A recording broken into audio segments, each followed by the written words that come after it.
श्री शिवाय नमस्तुभ्यम दोस्तों। जैसे कि आपको मालूम है कि आने वाली 8 तारीख को यानी कि 8 मार्च को महाशिवरात्रि है और महाशिवरात्रि पर पंडित प्रदीप मिश्रा ने बहुत से उपाय आपको बताए हैं। उन्हीं उपायों में से एक उपाय मैं आपको बताने वाला हूं जो कि बहुत ही कारगर उपाय है। बहुत से लोगों ने उस उपाय को किया है और उससे सभी लोगों को फ़ायदा मिला है। कि आप पैसे की तंगी से गुजर रहे हैं, आपका कोई काम धंधा नहीं चल रहा है, बहुत छोटा सा आपका काम है, चाहे आप एक ठेला चलाते हैं, रेहड़ी लगाते हैं, दुकान पर बैठते हैं, या आपके पास कोई मकान नहीं है, कोई प्रॉपर्टी नहीं है, किसी प्रकार का कोई प्लाट नहीं है, यानी किसी भी प्रकार की प्रॉपर्टी या किसी प्रकार के धन से आप बहुत ज़्यादा चिंतित है, या कह सकते हैं कि बहुत ज़्यादा तंगी आपको चल रही है, तो आपको इस उपाय को ज़रूर करना चाहिए। क्योंकि ये उपाय बहुत से लोगों ने किया है, इसका उनको लाभ भी मिला है और कई लोगों ने कमेंट्स के थ्रू में बताया भी है कि इस उपाय को करने से उनको कितना लाभ हुआ है। तो आपको इस उपाय को ज़रूर करना चाहिए। उपाय बहुत साधारण सा है, बहुत सिंपल सा उपाय है, लेकिन इसका जो फ़ायदा है बहुत ही अद्भुत फ़ायदा है। तो ये उपाय क्या है और कैसे किया जाता है, अगर आप ये जानना चाहते हैं तो वीडियो का अंत तक जरूर देखिए। अगर वीडियो पसंद आए तो इसे लाइक और शेयर कीजिए और हमारे इस चैनल को सब्सक्राइब करना ना भूलें। तो चलिए शुरू करते हैं। पहले मैं आपको बता देता हूँ कि इसमें सामग्री क्या क्या लगनी है। सामग्री में सिर्फ 5 बेलपत्र आपको लगनी है और कुछ भी नहीं चाहिए। तो आपको 5 बेलपत्र लेना है और पाँचों बेलपत्र लेकर आपको शिव मंदिर जाना है। किस दिन की बात है ये आप करेंगे शिवरात्रि के दिन। ध्यान रखें कि शिवरात्रि के दिन ही ये उपाय को किया जाता है, इसलिए 8 तारीख को शिवरात्रि है, महाशिवरात्रि है, इस दिन आप इस उपाय को जरूर कीजिए। तो 5 बेलपत्री लेकर आप शिव मंदिर जाएंगे। उसमें से एक बेलपत्री आपको लेना है और एक बेलपत्री को आपको अशोक सुंदरी जी का जो स्थान होता है, माता अशोक सुंदरी का जो स्थान होता है, उस स्थान पर उस एक बेलपत्र को रख देना है, एक बेलपत्र को अर्पित कर देना है। ध्यान यहाँ ये रखना है कि आपको जो बेलपत्र की डंडी होती है, उस डंडी का मुंह आपको जलाधारी की तरफ करना है, यानी कि जिधर से पानी गिरता है उस तरफ उसका मुंह करना है, शिवलिंग की तरफ उसका मुंह नहीं करना। डंडी का मुंह किधर रहेगा? जिधर से पानी गिरता है, यानी कि जलाधारी से जो पानी नीचे गिरता है उधर डंडी का मुंह होना चाहिए और पत्तों का जो मुंह है वो शिवलिंग की तरफ होना चाहिए। ये तो हो गई हमारी पहली बेलपत्र है।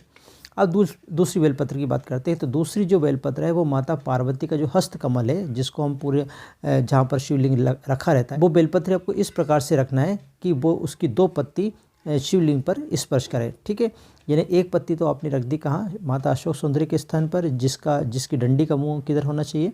डंडी का मुँह जलाधारी या जहाँ से पानी गिरता है उधर की तरफ होना चाहिए।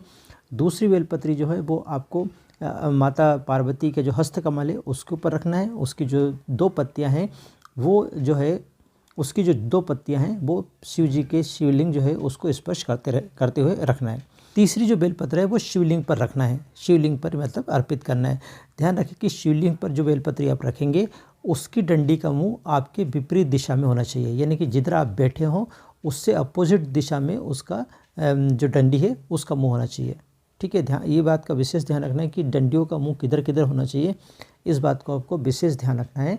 जो तीसरी बेलपत्र आप शिवलिंग पर चढ़ा रहे हैं उस बेलपत्री का जो मुंह है, उस बेलपत्री के जो डंठल का मुंह है, डंडी का मुंह है, वो डंडी का मुंह आपके विपरीत दिशा में हो, जिधर आप बैठे हैं उससे अपोजिट साइड में आपको उसका मुँह करना है डंडी का।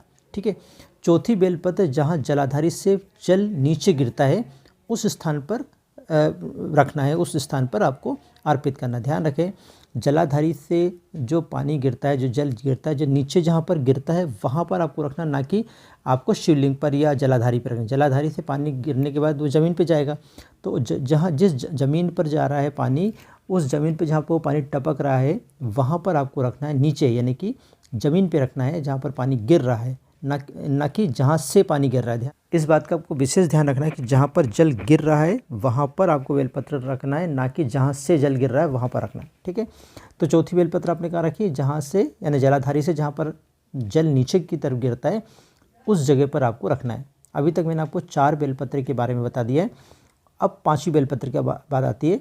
जो 5वीं बेलपत्र है वो नंदी जी का जो पैर है उसके पास रखना है। नंदी का पैर जहाँ है, जो पैर उठा हुआ होता है उनका, आपने देखे होंगे 2 पैर है, एक मुड़ा हुआ होता है, एक उठा हुआ होता है।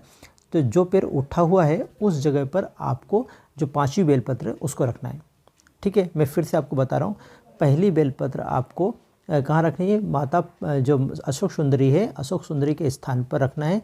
उस बेलपत्री का जो डंडी का मुँह होगा वो बाहर की तरफ होगा, मतलब जलाधारी की तरफ होगा, मतलब जहाँ से पानी नीचे गिरता है वहाँ पर होगा। दूसरी बेलपत्र जो है वो माता पार्वती के हस्त कमल पर होगा और उसकी जो 2 पत्तियां हैं वो शिव जी के शिवलिंग को स्पर्श करते हुए रखना है आपको। ठीक है। तीसरी जो बेलपत्र है वो आपको शिवलिंग के ऊपर रखना है। उसकी डंडी का भाग जो है, उसकी डंडी का जो सिरा है या मुंह है वो आपकी विपरीत दिशा में होना चाहिए। जिधर बैठे हैं आपसे उसके अपोजिट साइड में उसका मुंह होना चाहिए डंठल का। ठीक है। चौथी बेलपत्र जो है वो जलाधारी का जल जहाँ पर गिरता है वो उस ज़मीन पर आपको रखना है जहाँ पर जल गिरता है। ठीक है। और 5वीं बेलपत्र जो है वो आपको नंदी के जो पैर है उसके पास रखना है। वो पैर जो उठा हुआ पैर रहता है उस पैर के पास वो 5वीं बेलपत्र आपको रखना है। ठीक है। ये 5 बेलपत्र चढ़ाने का जो नियम है वो आपको 12 शिवरात्रि करना है। 12 शिवरात्रि यानी एक साल में 12 शिवरात्रि आती है। उन 12 ही शिवरात्रि को आपको इस प्रकार से उपाय करना है। तो आप ये जो शिवरात्रि आ रही है जिसको महाशिवरात्रि कहते हैं, इस शिवरात्रि से आप शुरू कर दीजिए और अगली महाशिवरात्रि आए तब तक इस उपाय को आपको करना है। केवल 12 बार इस उपाय को करना है। अगर ये उपाय करते हैं तो आपकी पैसे संबंधी जो भी आर्थिक समस्या जो भी है, किसी भी प्रकार की आर्थिक समस्या है उससे आपको ज़रूर निजात मिलेगी, उससे आपको ज़रूर मुक्ति मिलेगी। यहाँ पर मैं आपको एक बात और बताना चाहता हूँ कि जब भी आप बेलपत्र चढ़ा रहे होंगे, जितनी बार भी मैंने बेलपत्र चढ़ाने का बोला है, हर बार आपको श्री शिवाय नमस्तुभ्यम का जाप करते हुए रहना है और साथ ही अपनी जो मनोकामना है, साथ ही जो आपकी प्रॉब्लम है वो आपको यहाँ पर बोलनी है। ठीक है।